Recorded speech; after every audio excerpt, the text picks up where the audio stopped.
انسان زندگی میں جب جدوجہد کرتا ہے، کوشش کرتا ہے، وہ بہت سارے دنیاوی اسباب اختیار کرتا ہے، جتنی عقل اللہ نے دی ہوتی ہے اس عقل کا بھی وہ استعمال کرتا ہے، کوشش کرتا ہے کہ کچھ اچیو کر سکے زندگی میں، کچھ مقاصد کا حصول اسے میسر آئے۔ عزیز بھائیوں، ایک بات اپنے ذہن میں اچھی طرح بٹھا لیں اور لکھ لیں کہ زندگی میں جو کسی بندے کو کامیابی حاصل ہوتی ہے وہ رب تعالیٰ کی مدد سے حاصل ہوتی ہے۔ اگر رب تعالیٰ مددگار ہو تو پھر کوئی چیز بھی رستے میں رکاوٹ نہیں بنتی، اور اگر مالک کریم کو منظور نہ ہو تو انسان بہترین سیاستدان ہو، اچھا ایڈمنسٹریٹر ہو، اس کا ذہن بڑی وسعت رکھتا ہو، بڑی اچھی پلاننگ کرنا جانتا ہو، سارا کچھ ہو، تو بندہ ناکام ہو جاتا ہے۔ مسلمانوں کو جتنی کامیابیاں ملی ان کا پس منظر صرف اتنا تھا کہ اللہ تبارک و تعالیٰ نے اپنے بندوں کی مدد فرمائی، اور اب تعالیٰ نے قرآن مجید میں اس حقیقت کا بیان کیا، فرمایا بل اللہ مولاکم، فرمایا بلکہ اللہ تمہارا مولا ہے، وَهُوَ خَيْرُ النَّاصِرِينَ، اور وہ بہترین مددگار ہے۔ وہ جو رب تمہارا مولا ہے وہ بہترین مددگار ہے، اور اگر وہ مدد کرے تمہاری، سورہ آل عمران میں آگے جا کے ارشاد فرمایا اگر اللہ مدد کرے تو پھر تم پر کوئی غالب نہیں آ سکتا، اور اگر وہ تمہاری مدد چھوڑ دے تو پھر کوئی تمہاری مدد کر سکتا، کوئی مدد نہیں کر سکتا۔ بدر کی جنگ بھی اور فتح مکہ بھی رمضان المبارک میں ہوا ہے۔ میں دونوں پر غور کر رہا تھا تو ایک نیا مضمون میرے ذہن میں آنے لگا۔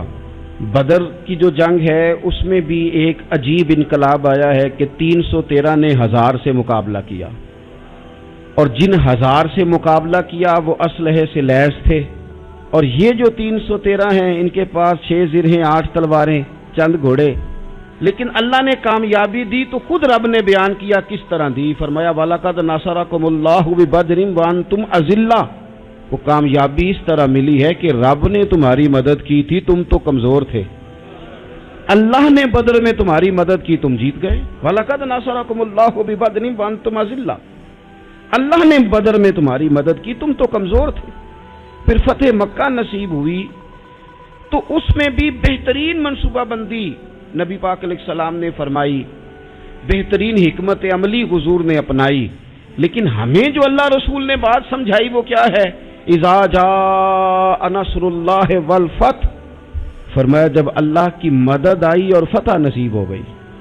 یہ اللہ نے مدد فرمائی تمہاری، یہاں بھی فتح مکہ بھی اللہ کی مدد سے، جنگ بدر بھی اللہ کی مدد سے۔ وہ جو مدد ہے اللہ تعالیٰ کی، جب وہ ہم یہ کرتے ہیں کہ ہم اپنی ساری زندگی سیاست کی نظر کر دیں، ہماری سیاست صرف ملک میں نہیں ہوتی، ہماری سیاست خاندان میں بھی ہوتی ہے، ہم گھر کے اندر بھی سیاست کرتے ہیں، ہم کسی خاص طریقے سے لوگوں کو اپنے پیچھے چلانا چاہتے ہیں، ہم ایک خاص اسلوب اختیار کرتے ہیں کہ لوگ ہمارے پیچھے چلیں۔ اس کا نقصان ہمیں یہ ہوتا ہے کہ سیاست جو ہوتی ہے یہ شطرنج کے ہیر پھیر کی طرح ہوتی ہے، تو اس کے راز بڑی جلدی کھلنے لگ جاتے ہیں، پتہ چل جاتا ہے کہ بندہ مخلص نہیں تھا، سیاست کر رہا تھا، طریقے سلیقے سے اس نے جوڑ کے رکھا ہوا تھا۔ ہم ہر جگہ سیاست کے بل بوتے پر چیزوں کو لے کے چلنا چاہتے ہیں، سیاستیں ناکام ہو جاتی ہیں، سیانے لوگ فیل ہو جاتے ہیں، بچتا صرف وہی ہے جس کے پیچھے رب تعالیٰ کی مدد شامل حال ہوتی ہے۔ اپنی زندگی کے اندر ہم جو کچھ بھی کر رہے ہیں، جس شعبے سے بھی ہمارا تعلق ہے، آج ہم نے اس بات پہ غور کرنا ہے کہ پہلے تو یہ غور کر لیں کہ جو کام ہم کر رہے ہیں کیا وہ کام ایسا ہے کہ اس میں اللہ کی مدد ہمیں ملے گی؟ اگر آپ کوئی معاذ اللہ ناجائز کام کر رہے ہیں، فعل حرام کا ارتکاب کر رہے ہیں، تو اس میں تو مدد الہی آئے گی نہیں۔ پہلے تو یہ دیکھیں جو کر رہے ہیں وہ کام مدد الہی والا ہے، اور اگر اللہ تعالیٰ کی مدد والا وہ کام ہے پھر اس پر غور کریں کہ کیا ہم نے مالک سے مدد کا سوال کیا ہے، ہمیں مدد میسر آ رہی ہے۔ وہ میں نے بزرگوں سے ایک بات سنی تھی، وہ بڑی یاد رہ گئی۔ وہ فرمایا کرتے تھے قابلیت بھی بڑی چیز ہے لیکن قبولیت سب سے بڑی چیز ہے۔ قابل ہونا بھی بڑی بات ہے لیکن زیادہ بڑی بات یہ ہے کہ اس کی بارگاہ میں قبول بھی ہے کہ نہیں۔ اپنی زندگی میں اللہ کی مدد کی طرف بڑھیں، مالک کی مدد کا حصول اختیار کرنے کی کوشش کریں، اللہ کے ساتھ اپنے آپ کو جوڑیں۔ اگر اللہ کی مدد نصیب ہو، یہ جو ہم جتنا ڈرتے رہتے ہیں، سہمے رہتے ہیں، پریشان رہتے ہیں کوئی کیا کر دے گا، ہمارے ہاں نا ہر شعبے میں معاذ اللہ ایک مافیا ہے، الا ماشاء اللہ۔ وہ مافیا کہتا ہے میرے ساتھ ملو گے تو میں چلنے دوں گا، ورنہ میں نہیں چلنے دوں گا، مارکیٹ میں آ ہی نہیں سکتا فلانا بندہ، کیونکہ یہاں ہمارا قبضہ ہے۔ اور میرے بھائی پھر بہت سارے لوگ جن کی نیتیں اور ارادے بڑے اچھے ہوتے ہیں شروع میں، وہ بھی اس مافیا کا شکار ہو جاتے ہیں اور ان کے رنگ میں رنگ جاتے ہیں۔ یاد رکھنا، کسی شخص کی بلیک میلنگ کا کبھی شکار نہ ہونا، کبھی کسی کی میٹھی اور مسجع مکفہ باتوں کا شکار نہ ہونا۔ کوئی کیا کر سکتا ہے اگر اللہ مددگار ہو تو؟ جس کو رب کریم اٹھانا چاہے اسے کوئی گرا سکتا ہے؟ ہم یہ ڈرے ڈرے سہمے پریشان فیصلہ کرنے کی طاقت نہیں، مجھے چلنا چاہیے کہ نہیں، اٹھنا چاہیے کہ نہیں، کرنا چاہیے، اٹھ باندھ کمر کیوں ڈرتا ہے؟ پھر دیکھ خدا کیا کرتا ہے۔ حضرت عبداللہ ابن عباس فرماتے ہیں میرے نبی پاک علیہ السلام نے میری تربیت فرمائی، حضور نے میری تربیت فرمائی، اور محبوب پاک علیہ السلام نے فرمایا عبداللہ یاد رکھنا، یہ نوجوان دوست میری بات لکھ لیں، پریشان لوگ میری بات لکھ لیں، جن کے پاس قوت فیصلہ نہیں وہ اس بات کو لکھ لیں۔ حضرت عبداللہ ابن عباس فرماتے ہیں میرے نبی پاک علیہ السلام نے مجھ سے فرمایا تھا عبداللہ سن، اگر ساری دنیا مل کے تیرا کوئی نفع کرنا چاہے کر نہیں سکتی جب تک میرے رب کی رضا نہ ہو، اور فرمایا ساری دنیا مل کے تیرا کچھ بگاڑنا چاہے تو عبداللہ بگاڑ نہیں سکتی جب تک رب کریم کی حکمت کا تقاضا نہ ہو۔ لوگوں سے ڈرنا، لوگوں کی طرف دیکھنا، ماحول دیکھ کے اپنے راہ کا تعین کرنا، ہر بندے کے خیالات کے مطابق ڈھلنے کی کوشش کرنا، فلانا نہ ناراض ہو جائے، فلانا نہ ناراض ہو جائے، وہ جس نے ہونا ہو جائے، بس رب رسول ناراض نہ ہو۔ اپنی زندگی میں اپنے مالک کو مولا جان کے، بل اللہ مولاکم، اللہ تمہارا مولا ہے، وَهُوَ خَيْرُ النَّاصِرِينَ، وہ بہترین مددگار ہے۔ توجہ جب بھی کریں رب کی جانب کریں، اپنے دل کا قبلہ درست رکھیں، سوچوں کے زاویے سیدھے رکھیں۔ میرے بھائی مالک جب بندوبست کر دے نا، جب مالک بندوبست کر دے پھر ایسا بندوبست کرتا ہے کہ لوگوں کے پاس نا چارہ نہیں رہتا۔ حضرت مریم رضی اللہ تعالی عنہا پاک باز تھی، مسجد میں رہی تھی، پر مالک کی حکمت کے تقاضے بڑے عجیب ہے نا۔ پھر جناب مریم کو اللہ تعالیٰ نے بغیر شوہر کے اولاد عطا کر دی۔ یہ بات ہی ایسی تھی، وہ کسی نے کہا تھا کہ مخلوق تو فنکار ہے اس درجہ کے پل بھر میں، سنگے در کعبہ سے بھی اسنام تراشے، تم کون ہو کیا چیز ہے داغے کبابی، لوگوں نے تو مریم پہ بھی الزام تراشے۔ تو لوگوں نے کہا کدھر سے لے آئی بچہ، تیرا باپ تو ایسا نہیں تھا، کہاں سے لے آئی؟ اللہ کرے میں آپ کو سمجھا سکوں، ذرا اپنے آپ کو وہاں کھڑا کریں کہ ایک پاک باز عورت، پاک باپ کی بیٹی، طیب ماں کی بیٹی، اور اللہ کے گھر میں پرورش پانے والی خاتون، ایک وہ وقت اور ایک یہ وقت کہ اس عورت کو کٹہرے میں کھڑا کر کے پوچھا جا رہا ہے کہ معاذ اللہ تیری گود میں بچہ جائز نہیں ہے، کہاں سے لائی ہے؟ اب خود سے صفائیاں بندہ کتنی کو دے، کتنی کو وضاحتیں کرے۔ اور میں نے تو اپنی زندگی میں دیکھا ہے زیادہ وضاحت دینے والے کو بھی لوگ جھوٹا سمجھنے لگ جاتے ہیں، زیادہ وضاحت دینے پر بھی لوگ کمزوری کا اظہار سمجھتے ہیں کہ کمزور پڑ گئے۔ آپ صلح کی کوشش کرتے ہیں، سامنے والا بزدل سمجھ لیتا ہے، زیادہ وضاحتیں بھی کمزور کر دیتی ہیں۔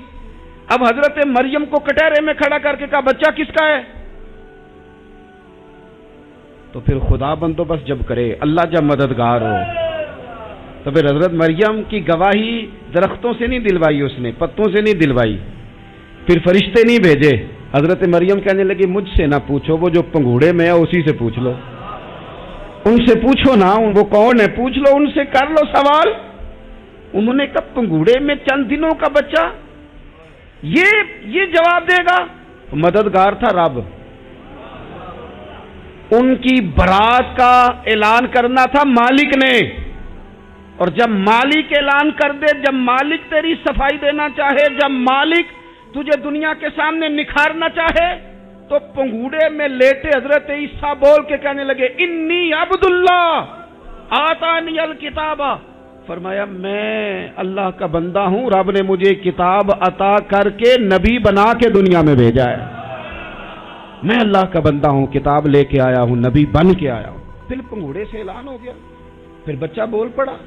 اور یہ ایک دفعہ نہیں بات ہوئی، یہ بنی اسرائیل میں ایک جریج نام کے شخص بھی تھے جو نماز پڑھ رہے تھے، بعض نے لکھا ہے نفل نماز تھی، اماں نے پکارا تو آئے نہیں، تو ماں کے منہ سے نکل گیا تو اتنی دیر تک مرے گا نہیں جب تک کسی بے حیا عورت کا منہ نہ دیکھ لے۔ تو وہ عبادت گزار تھے، لیکن لوگوں نے ان کی عبادت، ریاضت، پرہیزگاری کو نہیں دیکھا، بس ایک عورت کو بھیج کے الزام لگوا دیا۔ وہ عورت آیا جایا کرتی تھی، اب آ جاتی ہیں عورتیں، مسئلہ پوچھنے کی نیت سے بھی آ جاتی ہیں۔ ماحول میں کچھ جگہ ایسی بھی ہیں جہاں عورتیں دم کرانے کے بہانے آ جاتی ہیں۔ وہ خاتون آتی جاتی تھی اس خانقاہ پہ، آستانے پہ، یہ بخاری میں موجود ہے۔ پھر اس نے کہا میری گود میں جو بچہ ہے یہ انہی کا ہے۔ مجھے بتائیں کیسے بندہ وضاحت دے؟ حالات خراب ہو گئے، لوگ کٹیا جلانے لگے، ماحول اور طرح کا بن گیا۔ میرے نبی پاک علیہ الصلوۃ والسلام فرماتے ہیں پھر اس رب کے بندے نے کہا مالک تو کریم ہے، تیری مشیت کا تقاضا آیا جو میری ماں نے جملے بولے تھے، پر اب میں وضاحت دینے کے قابل نہیں رہا، اب تو ہی کرم کرے گا تو دروازہ کھلے گا۔ تو وہ چند دنوں کا بچہ پنگوڑے میں بول کے کہنے لگا میں اس درویش کا نہیں، میں تو فلانے چرواہے کا بچہ ہوں، وہ جو بکریاں چراتا ہے۔ رب کی مدد کو پکاریں، اپنے ساتھ اپنے مالک کی مدد کو شامل کریں، تھوڑے رزق پر بھی گزارا اچھا ہونے لگ جائے گا۔ سارے لوگ آپ کو گرانے کی تدبیریں کر رہے ہوں گے اور مالک آپ کو عزتیں عطا فرما دے گا، اس کی بارگاہ سے حکمت کا تقاضا اور ہو جائے گا۔ ہم نے ساری زندگی لوگوں کو راضی کرنے میں گزار دی، ساری زندگی بڑھاپا آ گیا بچوں کو پالتے، اور بچوں نے آخری عمر میں کہہ دیا ابا اگر کوئی ڈھب کا کام کر لیتے تو آج ہمارے دن بھی پھر نہ جاتے۔ ساری زندگی گزار دی بہن بھائیوں کو راضی کرنے میں، ساری زندگی گزار دی ذمہ داریاں اٹھانے میں، ان کو 99 دفعہ دیا، ایک دفعہ نہیں دیا تو انہوں نے کہہ دیا تو نے تو کبھی دیا ہی نہیں، تو تھا ہی نہیں۔ ساری زندگی محلے داروں، علاقے والوں کو راضی کرنے میں گزار دی۔ اور میں نے ایسے لوگ بھی دیکھے دین کے لیے وقت گزارا، لیکن جب بڑھاپے میں دانت کام نہ کرتے تھے تو وقت کے مفتیوں کو بھی مسجدوں کی کمیٹیوں نے کہہ دیا اب آپ کی سمجھ نہیں آتی، ہم نے خطیب کو یور رکھنا ہے، نہ دیکھو دنیا کی طرف، دنیا رلا دیتی ہے، نہ راضی کرو بندوں کو، بندے تھکا دیتے ہیں، نہ پیچھے بھاگو ہر وقت دنیا داروں کے، یہ انسان کو کمزور کر دیتے ہیں۔ وہ تو کریم ہی بڑا ہے، 2 آنسو زمین پر بعد میں گرتے ہیں، بندے کے گناہ سارے پہلے معاف فرما دیتا ہے۔ اللہ کی مدد کا حصول، اپنے مالک کی مدد کی طرف بڑھنا، آپ کو بدر کی جنگ بھی یہی درس دے گی، آپ کو احد کا میدان بھی یہی سبق دے گا، فتح مکہ بھی یہی سبق دے گا۔ میرے دوستو جب رب مدد فرمائے، جب اللہ مددگار بنے، دوستوں سے ایک بات اکثر کرتا ہوں، میں کہتا ہوں کہ جتنے درد سے آپ امیر کو اپنی کہانی سناتے ہیں نا، اور جس طرح آپ کے آنسو بات کرنے سے پہلے گر جاتے ہیں کہ غریب ہیں، بچیاں ہیں، کاروبار میں، او میرے سنگیو، اس سے آدھے آنسو اپنے رب کی بارگاہ میں بکھیرو، اس کے حضور عرض گزار ہو جاؤ، اس سے طلب کرو۔ ایک وقت انسان پر زندگی میں ایسا آتا ہے کہ اسے یوں محسوس ہوتا ہے کہ میرا سایہ بھی ذرا سا پیچھے ہٹ گیا ہے، اسے یوں لگتا ہے کہ میں کسی سہارے پہ ہاتھ ڈالتا ہوں تو وہ بھاگ جاتا ہے مجھ سے، لیکن مالک کی بارگاہ ایسی عظیم بارگاہ ہے، رب رسول کے آستانے اتنے بڑے ہیں کہ آپ جب وہاں کشکول طلب دراز کرتے ہیں تو جھولی پھیلانے میں دیر لگتی ہے، ان کو بھرنے میں تو کوئی دیر نہیں لگتی۔ ہم نے اپنا سوچ کا قبلہ ہی دنیا کو بنا لیا ہے۔ یہ جو اللہ والوں کی مدد ہے یہ تو ہے نہیں، اللہ ہی کی مدد ہے، لیکن یہ جو سیٹھوں کی طرف توجہ کرنا، نوابوں کی طرف توجہ کرنا، دنیا داروں کی طرف توجہ کرنا، اور اپنا مزاج اس طرح کا بنا لینا، یارو گردن کو جھکا دیتا ہے خیرات کا پتھر، جہاں میں مانگنے والوں کے سر کبھی اونچے نہیں ہوتے۔ اور اقبال کہتے ہیں غیرت ہے بڑی چیز جہان تگ و دو میں، پہناتی ہے یہ فقر کو تاج سردارا۔ میں عرض کروں گا کہ اپنی آپ جب توجہ کا قبلہ اللہ رسول کو بنائیں گے تو رب فرماتے ہیں وَيَرْزُقْهُ مِنْ حَيْثُ لَا يَحْتَسِبُ، میں نہ تجھے وہاں سے رزق دوں گا جہاں سے کبھی تیرا گمان بھی نہیں گیا ہوگا، کہ یہاں سے بھی مل سکتا ہے، تو نے سوچا بھی نہیں ہوگا۔ بخاری شریف میں حدیث ہے، حضرت جابر ابن عبداللہ فرماتے ہیں نبی پاک صلی اللہ علیہ وسلم نے 300 لوگوں کا ایک لشکر روانہ کیا کسی مہم کے لیے، کسی جہاد کے لیے۔ حضرت ابو عبیدہ بن جراح رضی اللہ تعالیٰ عنہ امیر لشکر تھے۔ فرماتے ہیں غربت اتنی زیادہ تھی، بھوک اتنی زیادہ تھی کہ ایک ایک کھجور دن میں ایک وقت کھانے کو ملتی تھی، اور کچھ دن ایسے آئے کہ اب کھجور بھی نہیں مل رہی۔ فرماتے ہیں اتنی زیادہ بھوک لگی مجاہدین کو، 300 بندہ پتے کھا کے گزارا ہونے لگ گیا۔ یہ بخاری میں موجود ہے۔ آپ فرماتے ہیں کہ دریا کے کنارے ہمارا پڑاؤ تھا، ٹھہراؤ تھا، جب بھوک سے نڈھال ہو گئے نا، وَيَرْزُقْهُ مِنْ حَيْثُ لَا يَحْتَسِبُ، اللہ وہاں سے روزی دیتا ہے، گمان بھی نہیں ہوتا۔ فرماتے ہیں ایک مچھلی اللہ تعالیٰ نے دریا کے کنارے بھیجی، فرماتے ہیں وہ تھی تو مچھلی پر پہاڑ جتنی تھی۔ بخاری میں لفظ ہیں، حضرت جابر ابن عبداللہ رضی اللہ تعالیٰ عنہ فرماتے ہیں 300 آدمی 18 دن تک اس مچھلی کو کھاتے رہے، مچھلی ختم ہی نہیں ہوئی۔ مچھلیاں نہیں، مچھلی کہتے ہیں 18 دن 300 بندہ کھاتا رہا، مچھلی ختم ہی نہیں ہوئی۔ اور فرماتے ہیں کہ اس کی ہڈی نکال کے، کانٹا کہیں گے آپ اپنی زبان میں، کہتے ہیں وہ نکال کے نا تو اس کو کھڑا کیا نا جب، تو اونٹ کجاوے سمیت اس کے بیچ سے گزر جاتا تھا، 2 اس کے کانٹے جوڑے۔ فرماتے ہیں وہ اس کا گوشت ہم کھاتے تھے اور اس کی چربی بطور تیل کے ہم جسموں پہ ملتے تھے، بیماروں کو اس سے سکون آتا تھا، تندرستی شفا ہوتی تھی۔ فرماتے ہیں ہم کھایا بھی ہم نے، اور کچھ لے کے ہم مدینے بھی گئے، اور قربان جائیں نبی پاک نے بھی اس میں سے کھایا۔ ہم نے عرض کی حضور یہ معمہ کیا ہے، یہ ماجرا کیا ہے؟ تو محبوب نے فرمایا تمہارے پاس غذا نہیں تھی، رب نے تمہارے لیے بندوبست کیا ہے، اللہ نے تمہیں دیا ہے۔ مکان شروع کر لیا، ایک صاحب نے وہ مکان بنانے لگے، آپ وہ حساب لگا رہے ہیں، کہتے ہیں میرے پاس اتنے پیسے ہیں، اتنے میں نے فلانے دوست سے کہنا ہے اس نے دے دینے، اتنے فلانے رشتہ دار سے کہنا ہے اس نے دے دینے، اتنے فلانے سے کہنا ہے اس نے دے دینے۔ یہ ساری کاپی بنا کے مکان شروع کر لیا۔ جو روز کہتا تھا نا کوئی حکم ہو جاتے 10 ہی، سب سے پہلے اس کو کہا میاں پیسے چاہیے، وہ کہندا ہو کل ہی منڈا ٹو رہا ہے، کہتے تو پرسوں 10 دت لب جانے سن۔ میں آپ کو اپنے تجربے کی بات بتا رہا ہوں۔ یہ لوگوں کا خیال ہوتا ہے نا کہ آپ سٹارٹ کریں فلانا کام، ہم آپ کے ساتھ ہیں، اللہ کا ہی کوئی نظام ہے، وہ بالکل بھی نہیں ساتھ ہوتے۔ لیکن ایسا نہیں ہے کہ کوئی ساتھ نہیں ہوتا، اللہ تعالیٰ بڑے اسباب پیدا کرتا ہے، وہاں سے دیتا ہے جہاں سے گمان بھی۔ ہمارا یہ ذہن بن جاتا ہے ہم ساری اپنے حساب سے چلتے ہیں، اتنے رشتہ داروں سے اتنے، کون آپ کے ساتھ چلے گا؟ سوال ہی نہیں پیدا ہوتا۔ یہ سارے کام چھوڑ کے سب سے پہلے 2 رکعتیں پڑھو، اپنے رب کی بارگاہ میں، رسول کائنات کی بارگاہ میں گزارشات اور استغاثے پیش کرو، وہاں سے خیر طلب کرو۔ دنیا دار کیا دیں گے، کیا دے سکتے ہیں، کیا حیثیت ہوتی ہے کسی؟ اللہ کہتا ہے وہاں سے دوں گا۔ تو جو اللہ مال دے وہ لینا چاہیے کہ رشتہ داروں کا مال دیکھنا چاہیے؟ جو اللہ دے وہ لینا چاہیے کہ سیٹھوں نوابوں کی جیبیں دیکھنی چاہیے؟ جو اللہ دے وہ قبول کرنا چاہیے یا دیکھنا چاہیے کون سا آدمی کہاں پہنچ گیا؟ چھوڑو، اپنی مٹی پہ چلنے کا سلیقہ سیکھو۔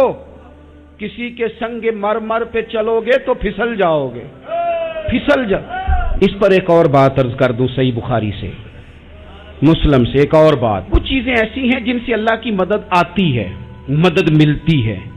ایک چیز ان میں سے ایسی ہے جس سے بہت مدد نازل ہوتی ہے، وہ ہے کہ جب رب آپ کو دے نا تو پھر آپ بھی اس کے رستے میں دیں، پھر مدد آتی ہے، پھر اور آتا ہے۔ بخاری مسلم میں حدیث ہے، یہ زیادہ ہی توجہ طلب امر ہے، اس پر آپ غور کریں گے۔ حضرت ابو ہریرہ فرماتے ہیں کہ نبی پاک علیہ السلام نے فرمایا ایک شخص نے بادلوں کے اندر سے آواز سنی کہ فلاں آدمی کا کھیت اور باغ خشک ہو گیا ہے، وہاں برسو اور اس کے کھیت کو سیراب کرو۔ وہ بڑا حیران ہوا کہ بادل سے آواز آ رہی۔ پھر اس نے دیکھا کہ ایک پہاڑی پر بارش ہوئی، وہ بادل وہاں برسا، پھر نالیوں سے ہوتا ہوا پانی ایک طرف چلا، تو جس نے آواز سنی تھی حضور بیان کر رہے ہیں، وہ بھی پیچھے پیچھے چلا کہ پانی کدھر جا رہا ہے۔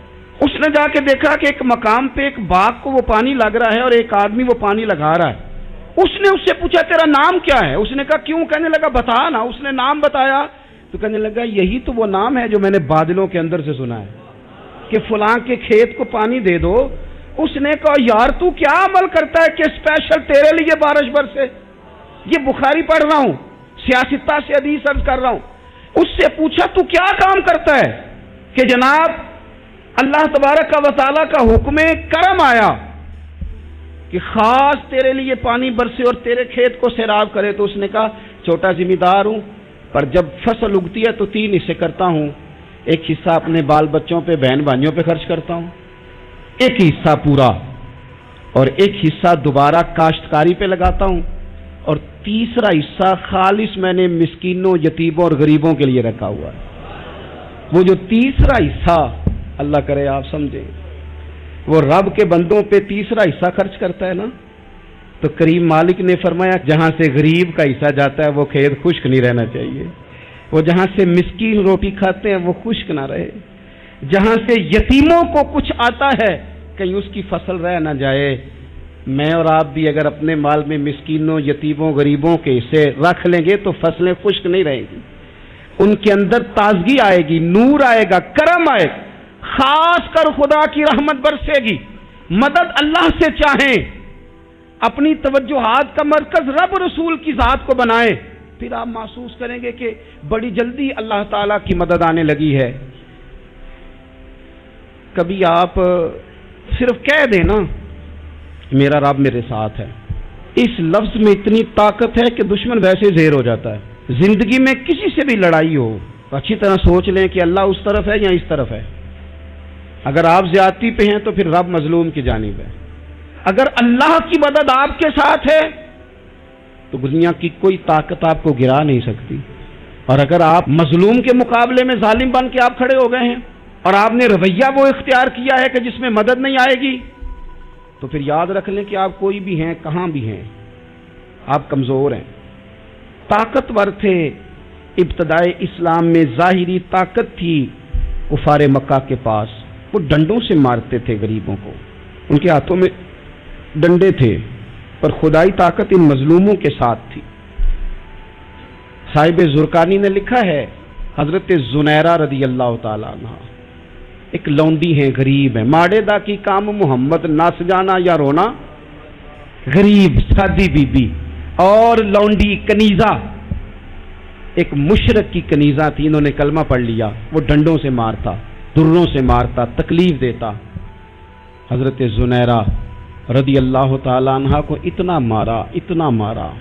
اب آپ ایک اور پہلو پر بھی غور کریں، مار بھی پڑ رہی ہے پر خدا ادھر ہی ہے، اللہ کی مدد ادھر ہی ہے۔ رب کہتا ہے کہ پہلے تو صبر کرنا، ان اللہ مع الصابرین، تو صبر کرے گا تو پھر رب کی معیت ملے گی، ذرا ٹھہرنا، تو تھوڑا ڈٹنا۔ ان الذین قالوا ربنا اللہ ثم استقاموا تتنزل علیہم الملائکہ، تو کہے اللہ میرا رب ہے، پھر تو پہلے ڈٹ، پہلے تو نے ڈٹنا ہے۔ ثم استقاموا، جو ڈٹ گیا، تتنزل علیہم الملائکہ، ڈٹنے والے کے لیے مدد آتی، پہلے تھوڑا ٹھہرنا پڑتا ہے، پہلے تھوڑا صبر کرنا پڑتا ہے، حوصلہ کرنا پڑتا، اس کے بعد مدد آتی۔ مار پڑ رہی ہے، مارا جا رہا ہے، حضرت زنیرہ کو ان کا مالک جو ہے ظاہری آقا وہ مار رہا ہے، یہ کنیزہ ہے، اتنا مارا، اتنا مارا، ان کی بینائی چلی گئی، نظر آنا بند ہو گیا۔ ابو جہل آیا اور کہنے لگا زنیرہ دیکھا نا ہمارے بت تیری آنکھیں لے گئے، معاذ اللہ، لات و منات ہمارے بتوں نے تجھے اندھا کر دیا۔ اب ایسا نہیں ہے کہ بی بی روتی جا رہی ہے، روتی جا رہی ہے، مایوسی مایوسی، معاذ اللہ، پریشانی، غریبی بڑی ہے، پوچھنے والا کوئی نہیں، یہ باتیں نہیں۔ کیا جملے ہیں خاتون کے، کیا لفظ ہیں۔ ابو جال نے تنزیہ کہا، معاذ اللہ، کہنے لگا دیکھا نا ہمارے بتوں نے تجھے اندھا کر دیا۔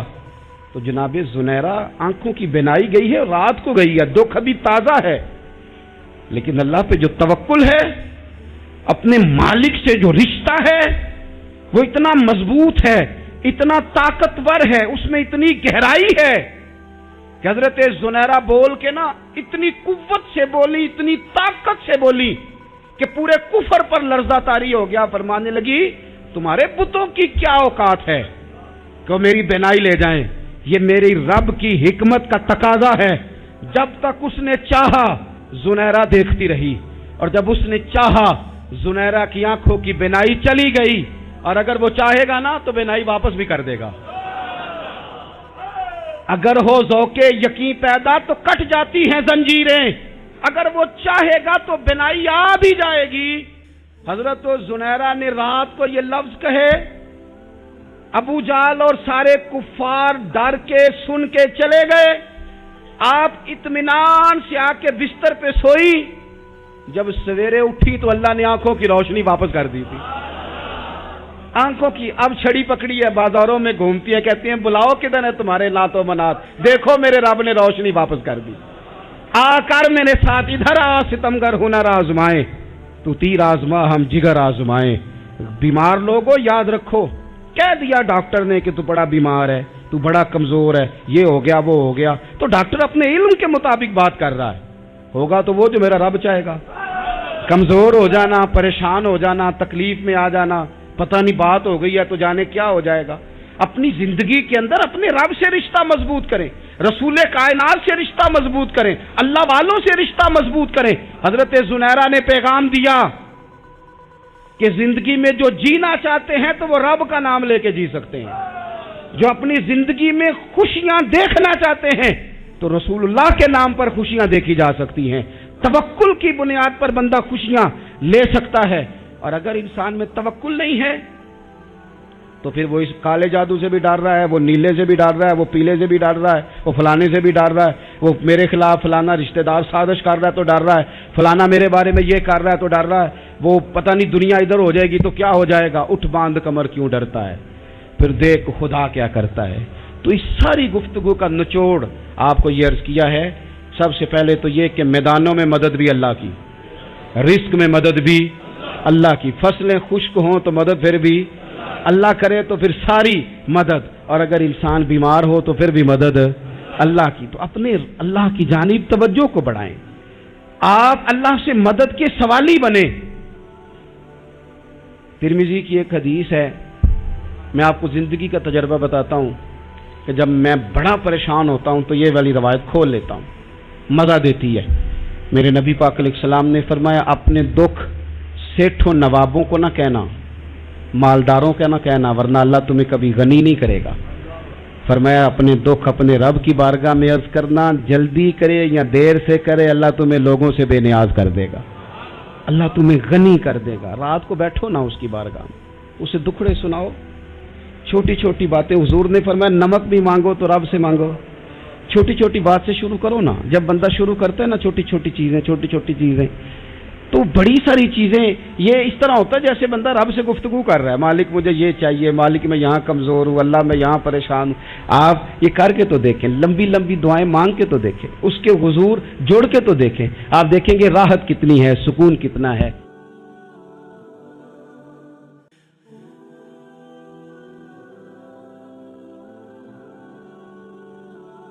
انسان زندگی میں جب جدوجہد کرتا ہے، کوشش کرتا ہے، وہ بہت سارے دنیاوی اسباب اختیار کرتا ہے، جتنی عقل اللہ نے دی ہوتی ہے اس عقل کا بھی وہ استعمال کرتا ہے، کوشش کرتا ہے کہ کچھ اچیو کر سکے زندگی میں، کچھ مقاصد کا حصول اسے میسر آئے۔